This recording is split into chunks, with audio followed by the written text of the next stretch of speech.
अस्सलाम वालेकुम। छा तव्हां हैरान आहियो त ॿाराणे किताब में ही टियों दफ़ो ज़बर जा आवाज़ छो अची रहिया आहिनि?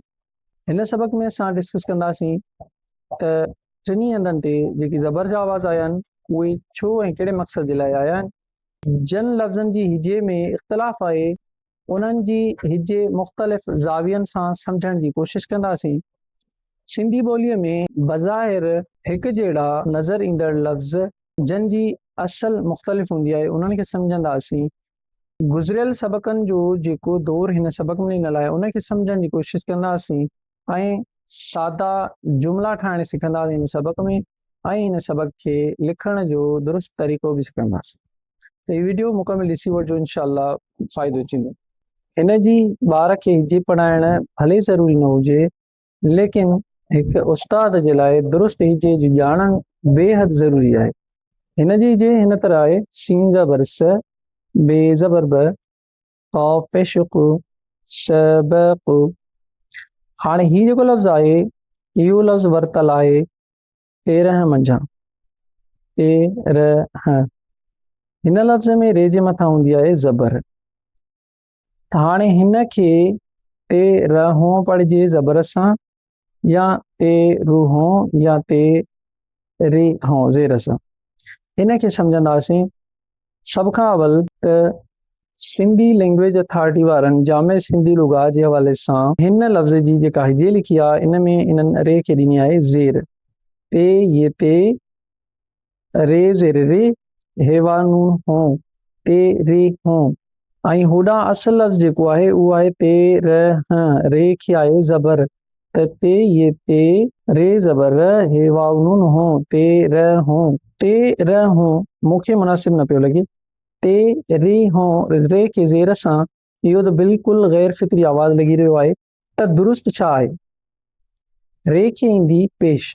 इन खे सम्झण लाइ तव्हां ॾिसो त सिंधीअ जे कुझु लफ़्ज़नि जे आख़िर में जॾहिं ज़बर ॾिनल हूंदी आहे, उन्हनि सां जॾहिं असां इज़ाफ़ो कंदा आहियूं वाव ऐं नून गुने जो, त उन्हनि में असां पेश इस्तेमालु कंदा आहियूं ज़बर जी जाइ ते। मसलन तव्हां लफ़्ज़ पढ़ियो हूंदो बदक, हिन में काफ़ खे हूंदी आहे ज़बर, पर जॾहिं हिन लफ़्ज़ सां असां वाव ऐं नून गुने जो इज़ाफ़ो कंदा आहियूं, हिन ज़बर खे असां पेश में बदिलाए छॾींदा आहियूं। पोइ असां पढ़ंदा आहियूं काफ़ वाव नून पेश कू, बदकू। या ॿियो लफ़्ज़ आहे तव्हांजे साम्हूं ख़बर, ख़बर, रे खे आहे ज़बर, पर जॾहिं हिन सां बि असां वाव ऐं नून गुने जे आवाज़ जो इज़ाफ़ो कंदासीं त असां रे खे पेश ॾेई छॾींदासीं। ख़बरूं, ही जज़म में तब्दील थी वेंदो ऐं रे खे ईंदी पेश, ख़बरूं। इन्ही लॉजिक खे मद्देनज़र रखंदे मां इन नतीजे ते पहुतो आहियां त रे खे ईंदी पेश। ते रूहों फितरी आवाज़ आहे ऐं ॿियनि लफ़्ज़नि जे मुवाज़ने सां लॉजिक बि बीहे थो पेश जो। मुनासिब ऐं बहितर इन खे ईंदी पेश। ते ये ते, रे पेश रू, हेवा नून हों, तेरूहों, सबक़, तेरूहों। तव्हांजी जेकॾहिं का ॿी राय आहे ऐं तव्हां वटि को लॉजिक बि आहे त तव्हां कमेंट में ज़रूरु ॿुधाइजो त रे खे छा अचणु खपे तव्हांजी लॉजिक जे मुताबिक़। क़ाफ़ ज़बर क़, लाम ज़बर ल, मीम ज़बर म, क़लम, हे ये ज़ेर ही, क़ाफ़ ज़बर क़, लाम ज़बर ल, क़ल, मीम ज़बर म, क़लम, अलिफ मद आ, हे ज़ेर हे, आहे, नून ज़ेर ने, आहे ने, क़लम, ही, क़लम, आहे ने। हमेशह वांगुरु मां साॻी ॻाल्हि कंदुसि त ॿार खां पुछो ही छा आहे। जेकॾहिं ॿारु सुञाणे थो ही क़ाफ़ आहे त ॾाढो बहितर, पोइ उन खां तव्हां ॿियो सुवालु पुछंदो। पर जेकॾहिं अखर खे सही तरह ॿारु नथो सुञाणे त पोइ बहितर आहे त तव्हां पुठियां पटीअ में अखरनि जी सुञाणप करायो ॿार खां। पटी कीअं पढ़ाइबी आहे उन जो दुरुस्त तरीक़ो वीडियो जी सूरत में अपलोड थियल आहे चैनल ते, तव्हां उनखे ॾिसी सघो था। जेकॾहिं ॿारु हिन अखर खे सुञाणे थो वञे सही नमूने सां, ऐं उमेदु आहे त उनखे सुञाणण बि खपे, जेकॾहिं हेसि ताईं पतो आहे त उनखे अखर जी सुञाण हुजणु खपे। त पोइ ॿियो सुवालु हुन खां इहो थींदो त क़ाफ़ ते मथां सां ज़बर लॻाई त कहिड़ो आवाज़ ठहंदो? ॿार खे ॿुधाइणु खपे त आवाज़ ठहंदो क। जेकॾहिं ॿार इराब सां यानी कि ज़बर ज़ेर ऐं पेश सां आवाज़ खे नथो सुञाणे सघे, इन जो इहो मतिलबु आहे त ॿार खे कक पटी अञा ॿीहर बि सम्झण जी ज़रूरत आहे। कक पटी खे दुरुस्त पढ़ाइण जो तरीक़ेकार बि वीडियो जी सूरत में हिन ई चैनल ते तव्हांखे मिली वेंदी। ॿार ॿुधाए वियो त हीअ क पढ़िबो त तव्हां कापीअ ते या बोर्ड ते हीअ अखर लिखो। ॿार खां पुछो हीअ छा पढ़िबो? ॿार खे ॿुधाइणु खपे ल। शागिर्द खां वरी पुछो त हीअ कहिड़ो आवाज़ आहे? ॿार खे ॿुधाइणु खपे त हीअ म आहे। पोइ तव्हां ॿार खां गॾाए पुछो हीअ टई आवाज़ जॾहिं गॾाइबा त कीअं पढ़िबा? क ल म। ॿार ॿुधाए वञे वेरी गुड, वेल डन। इन तरीक़ेकार सां ॿार खे आसानी थींदी, ॿार खे ज़हनी तौर हिकिड़ो तासुर वेहंदो पंहिंजे ज़हन में त गुज़िरियल सबक़नि में जेकी अखर ऐं जेकी आवाज़ मां पढ़ी चुको आहियां उहे साॻा ई अखर साॻा ई आवाज़ अॻिते अची रहिया आहिनि। का बि मुश्किल ॻाल्हि न आहे। ॿार ज़हनी तौर तयारु हूंदो ऐं अॻिते पढ़ण में हुनखे आसानी थींदी वेंदी। खे ज़बर ख, चे ज़बर च, रे ज़बर र, ख च र, हे ये ज़ेर ही, खे ज़बर ख, चे ज़बर च, रे ज़बर र, ख च र, अलिफ मद आ, हे ज़ेर हे, नून ज़ेर ने, आ हे ने, ख च र। ही धारदार पढ़ाइणो ॿार खे सुञाणप थी वेंदी पदनि जी। ही ख च र हिते गॾाए पढ़ाइणो आहे त जीअं ॿार खे इहो बि अंदाज़ो थिए त ही पद गॾजनि था, हिकु लफ़्ज़ ठाहिनि था। आहे ने। साॻियो ई सवाल ॿार खां पुछणो आहे त ही छा आहे ऐं हिन जे मथां ज़बर ॾिनीसीं त कहिड़ो आवाज़ ठहियो? ॿार ॿुधाईंदो आवाज़ ठहियो ख। हाणे हिकिड़ी ॻाल्हि त ही टियों सबक़ आहे जंहिंमें ज़बरुनि जो आवाज़ थो अचे। असल वजह छा आहे? पहिरियों दफ़ो ज़बर जो आवाज़ असां ककपटीअ में ककपटीअ जे पहिरें आवाज़ जी सूरत में पढ़ियोसीं, अलिफ ज़बर अ, बे ज़बर ब। उते असां अखरनि खां पोइ नईं मंझा आवाज़ सिखूं पिया, उते उन जे करे आयो। ॿिए नंबर ते सबक़ नंबर पहिरें में ॿ अखर ऐं ॿ आवाज़ गॾाए करे हिकिड़ो लफ़्ज़ ठाहिण असां सिखियासीं ज़बर जी सूरत में, ज़बर जे आवाज़ में। जीअं मसलन पे ज़बर प, गे ज़बर ग, पग। हिन में अखर ऐं आवाज़ ॿ, लफ़्ज़ हिकिड़ो।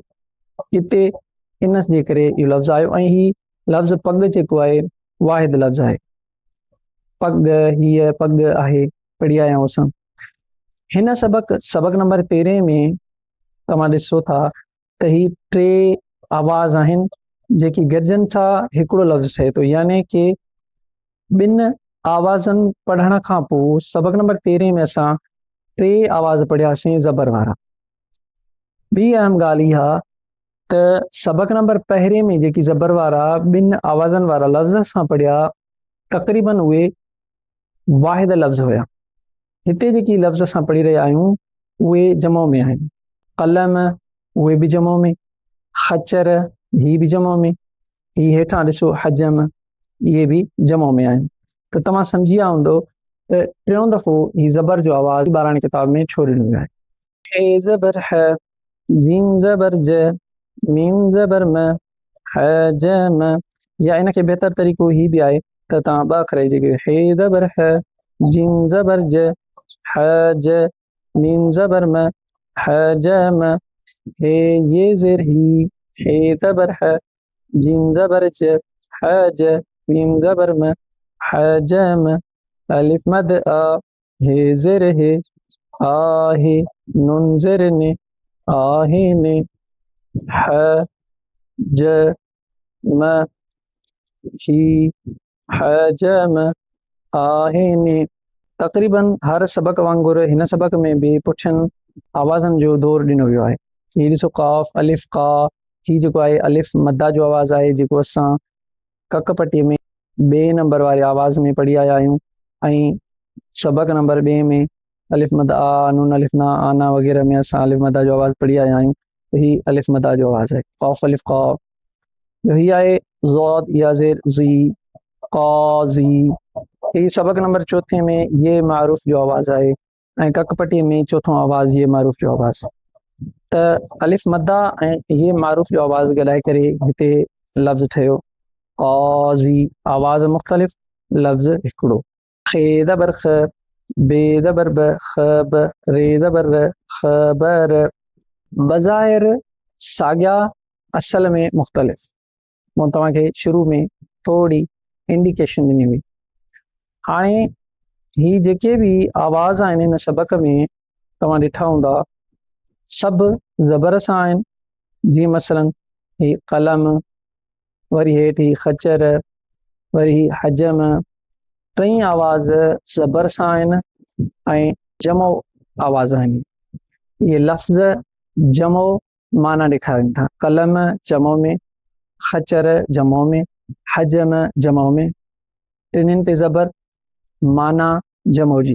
बज़ाहिर हिकु जहिड़ा ई आहे हिन लफ़्ज़ में। ख़े ज़बर ख़, बे ज़बर ब, रे ज़बर र, ख़बर हिकु जहिड़ा ई आहे बज़ाहिर, लेकिन असल मुख़्तलिफ़ आहे। ही लफ़्ज़ ख़बर तोड़े जो हिननि लफ़्ज़नि वांगुरु ज़बर सां आहे, टिनी आवाज़नि ते ज़बर, टिनी अखरनि ते ज़बर, तंहिं हूंदे बि ही मुख़्तलिफ़ आहे। मुख़्तलिफ़ ईअं आहे त ही वाहिद लफ़्ज़ आहे। हिन जो जमो थींदो ख़बरू। हे ज़बर ह, जीम पेश जो, हज। सबक़ नंबर पहिरें जो आवाज़ ज़बर वारो आवाज़ ऐं सबक़ नंबर 5 जो आवाज़ पेश वारो आवाज़ शामिल थी करे हिकु नओं लफ़्ज़ ठाहियो वियो, यानी कि ॿ मुख़्तलिफ़ आवाज़ गॾाए करे हिकु लफ़्ज़ ठाहियो वियो, हज। हाणे ही धार धार अल्फाज़ पढ़ाइण खां पोइ ॿार खे सादा जुमिला हेठि ही पढ़ाया वञनि था। इन्हनि खे था पढ़ूं। क़ाफ़ अलिफ़ क़ाफ़, ज़ादी ज़ेर ज़ी, क़ाज़ी। यादि रखो ॿार खे जेको लफ़्ज़ पढ़ायो, जेको आवाज़ पढ़ायो, जेको अखर पढ़ायो, ॿार जो उन ते हथु हुजणु लाज़मी आहे। इन सां ख़बर पवंदी त ॿार खे अखरनि, आवाज़नि ऐं लफ़्ज़नि जी सुञाण आहे या न आहे, ऐं ॿार जल्दीअ में सुञाणप सिखी वेंदो आङुर रखण सां। लाम ज़ेर ले, खे पेश खो लिख, क़ाज़ी लिख। ख़े ज़बर ख़, बे ज़बर ब, रे ज़बर र, ख़बर। वाव ज़बर व, थे पेश उठ, वठ, ख़बर वठ। ख़बर पढ़े त ख़बर ते हथ, वठ के पढ़े त वठ ते हथ। हे ज़बर ह, जीम पेश जो, हज। काफ ज़बर क, रे ज़ेर रे, करे, हज करे। सबक़ लिखाइण जे हवाले सां मुंहिंजो ही तरीक़ेकार हूंदो आहे त सभ खां अवल त ॿार खे चयो वञे त ही सबक़ पाण ॾिसी करे लिखी अचे मुकमिल सबक़। पोइ तव्हां ॿार जूं ग़लतियूं चेक करे उनखे सम्झाइण जी कोशिशि कयो त ही लफ़्ज़ हिन तरीक़े सां लिखियो वेंदो। उन खां पोइ तव्हां उनखे सुफ़नि जी सूरत में उहो लफ़्ज़ जेको हुन ग़लति लिखियो आहे सिर्फ़ु उहो तव्हां उनखे लिखी ॾियो। पोइ ॿार खे छॾियो त हू लिखी अचे। जॾहिं ॿार लिखी अचे त वरी तव्हां उन जा अखर चेक कयो, किथे हुन ग़लती वग़ैरह त नाहे कई। जेकॾहिं ग़लती कई आहे त उहो कीअं हुजणु खपे आहे, ॿार खे तव्हां वरी लिखी करे सम्झायो त जीअं ॿार खे ॻाल्हि सम्झ में आसानीअ सां अची वञे। उन खां पोइ तव्हां ॿार खे हिकु ॿ अल्फाज़ यादि लिखायो। वरी उन यादि लिखियल लफ़्ज़नि में जेकी हुनखे ग़लतियूं पियूं हुजनि तव्हां वरी उहे बि सुफ़नि जी सूरत में हुनखे लिखी ॾियो। ॿार या क्लास में लिखे या वरी उहो ई सबक़ घरां लिखियो अचे। उमेदु आहे वीडियो तव्हांखे कारआमद लॻंदी, तव्हांखे फ़ाइदो ॾींदी। उस्ताद, शागिर्द ऐं वालिदैन हुजण जी हैसियत सां तव्हां टिनिनि जे लाइ ही वीडियो ठाही वई आहे।